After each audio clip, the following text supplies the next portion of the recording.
Գուշակիր, թե ինչ է թաքցրած տուփի մեջ եւ Fnet Telecom ընկերության կողմից ստացիր սքանչելի նվեր։ Շաշկի։ Դա մի իր է, առարկա է, որը առօրյայում չեն օգտագործում, բայց կազմակերպչական աշխատանքների ժամանակ հաճախ օգտագործում են։ Նարդի քար երևի։ TikTok։ Չէ, Հեռախոս։ ոչ, Զար։ ոչ, գրիչ, չէ, Պայսակ։ ոչ, Հայլի։ չէ, Միկրոֆոն, ոչ։ Ձեր վզի ինչ-որ բան, վզի վրա որ գցում են, Դա ինչ է։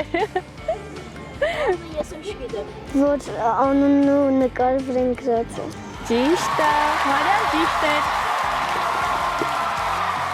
Ես քեզ Fnet Telecom ընկերության կողմից անցնում եմ նվերքարդ, որպեսզի ում հետ ցանկանաս գնաս կինոթատրոն եւ քո ուզած ֆիլմը դիտես։ Մինչեւ 2026 թվականը։ Ապրի Fnet-ը։